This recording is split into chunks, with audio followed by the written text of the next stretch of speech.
What's going on, everybody? In this video, I'm going to provide you with a pretty lengthy, fairly detailed summary of what happens in One True Loves by Taylor Jenkins Reid. This video contains many and all the spoilers, so if you are interested in picking up this book, reading it, and experiencing it for yourself, which I think you should do if you're interested and have the desire, then turn this video off, skip to the next, because I'm going to divulge exactly what happens in this book. This video is going to be perfect for those of you that potentially have this book as a selection for your book club. You're running close to the deadline, you haven't finished it, or you haven't started it yet. I'm going to give you enough details for you to be able to participate in the discussion to the point where you're going to feel comfortable discussing some of the main points that happen in this book. Let's get into this book. So our main character, her name is Emma Blair. She is faced with the impossible decision of trying to decide between Jesse and Sam who she should be with.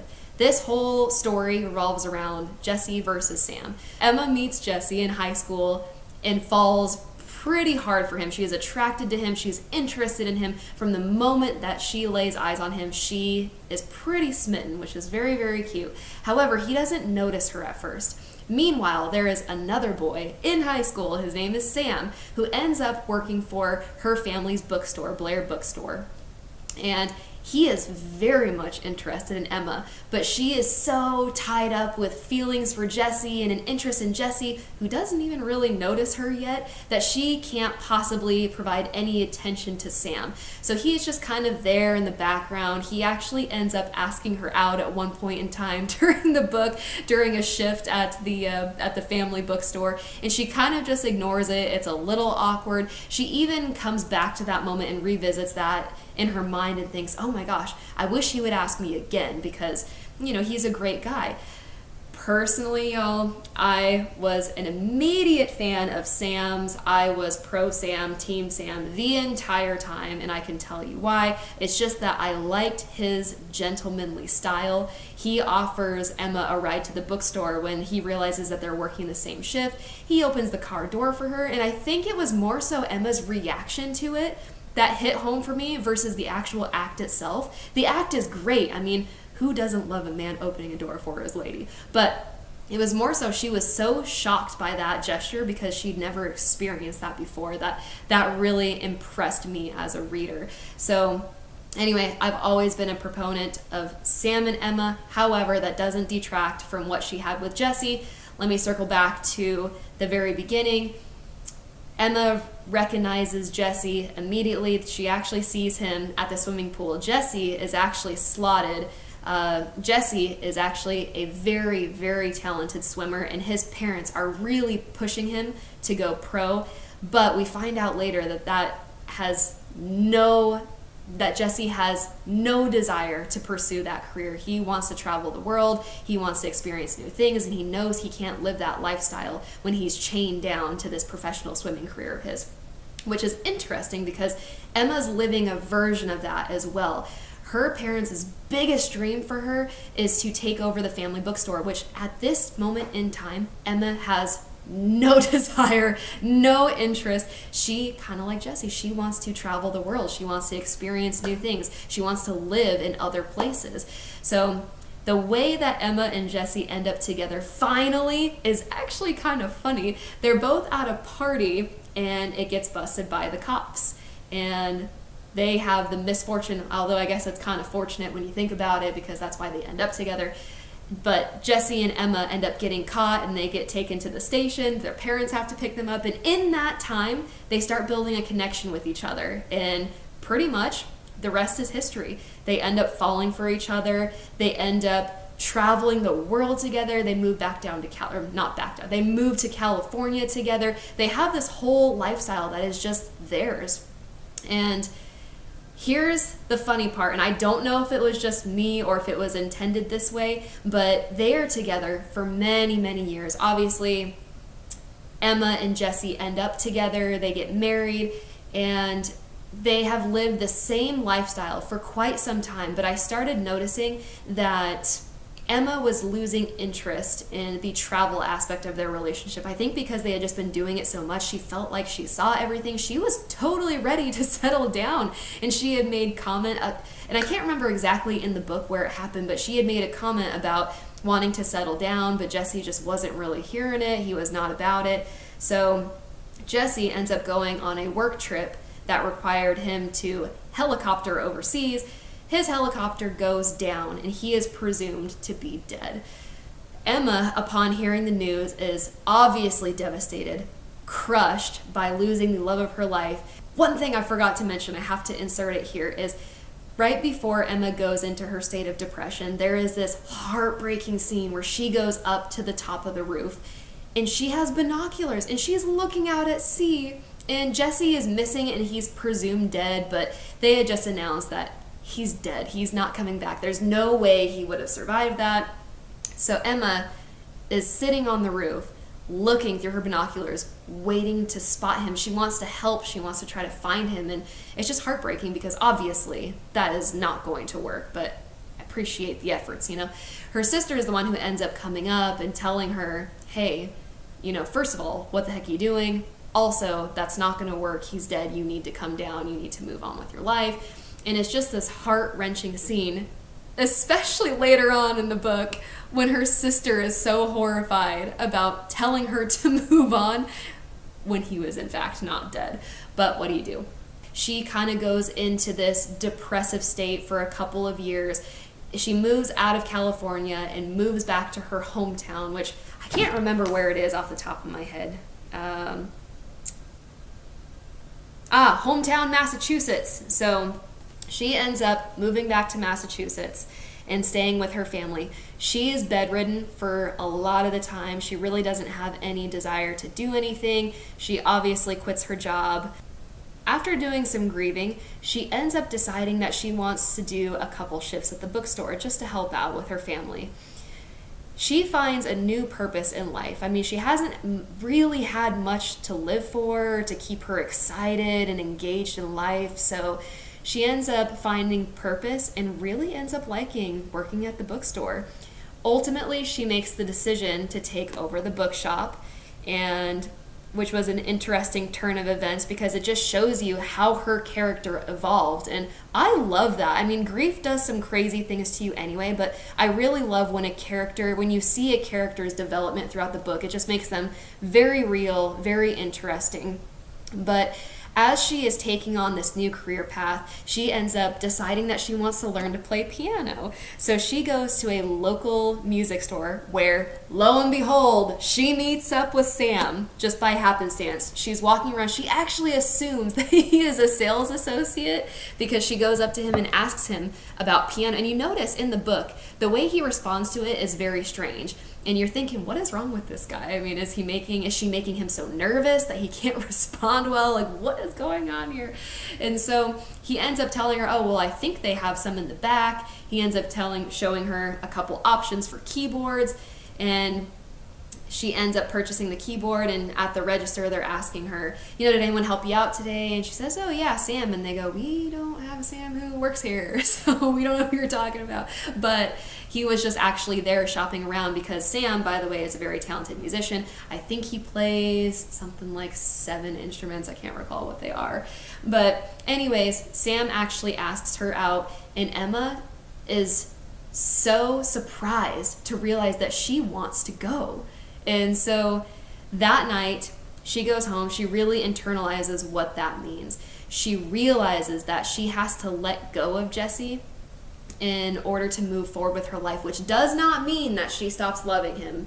She was very clear about that. She sits down, she writes Jesse a letter, pretty much telling him that she will always, always love him, but that she believes that he would want her to be happy. And so she is going to move forward and find somebody else to live out the rest of her life with. So thus begins the journey of Emma and Sam. It's a beautiful relationship. This is another reason why I'm such a huge Sam fan, but they are so cute together. He takes care of her really well. He cooks. He is just sweet to her. I don't know what else to say, but he ends up proposing to her. She is elated, cannot wait to marry this man. And as they're getting ready to make arrangements for the wedding, she gets that phone call that Jesse, in fact, is not dead. So can you even imagine? Holy moly. But now she is faced with this impossible decision. As you can imagine, Sam is crushed. He is so crushed about the fact that he finally has Emma, someone he's wanted, mind you, since high school and has never had the opportunity until right now. So it's kind of a crazy experience for him to have to live through, because he knows that Emma loves him, but now her husband is back, who she's, I guess, technically still married to because he didn't die and she never divorced him. So I don't really know how that works. Anyways, so Sam understands, this is another reason why I love Sam. Sam understands that she has unfinished business with Jesse, to say the least. So he tells her, hey, go meet up with Jesse, go meet up with him, and I hope that you come back to me at the end of the day. So one thing that Sam does for her is he lets her go. Not that he wants to, but he loves her so much that he feels he owes her the opportunity to rekindle what she had with Jesse, if the love is still there in abundance, how it was before his helicopter went down. So he dismisses her with tears in his eyes. Oh, it was so sad. And he tells her, hey, you need to make this decision for yourself. I hope to God that you pick me, but I can't make that decision for you. So he lets her go. So Emma meets up with Jesse, and it's interesting because Jesse is very much the same, but obviously traumatized by the time he spent alone on a freaking island for so long. Can you imagine?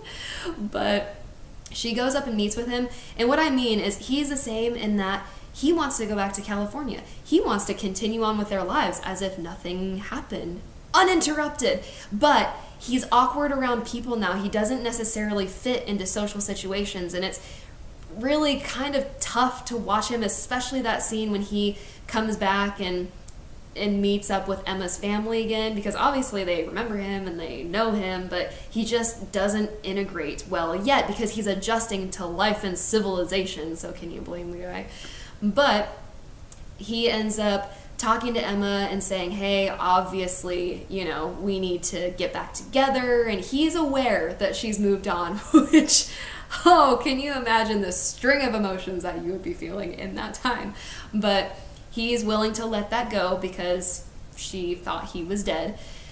But he ends up telling her, hey, I understand that this happened, but it's time for us to move on with our lives. He talks to her about moving back to California, and she very much is in love with the life that she has now. She enjoys it here. She wants to stay in Massachusetts. This is where she's made her home. She has her business now, so she has ties. And he also makes the comment that he was expecting her to not really change. He came back and she had cut her hair, and he doesn't say it in this moment, but he actually hates it. He liked her long hair, and he mentions it later on in the story. But what ends up happening is he decides that he wants to invite her. He wants to take her back to the cabin where they got married. It's owned by his parents, kind of out in the wilderness. Emma agrees to it. And so they go on this several-day-long trip to the cabin where they end up sleeping together, which I think this is what angered a lot of the other folks who read this story, is they wanted her to stay loyal to Sam, which I totally understand. If that is your thought process, I totally get it. For me, Sam had the generosity of heart to let her go long enough to see if there was still something with Jesse, and I think she kind of had to sleep with him just to see if it was still there and to make sure.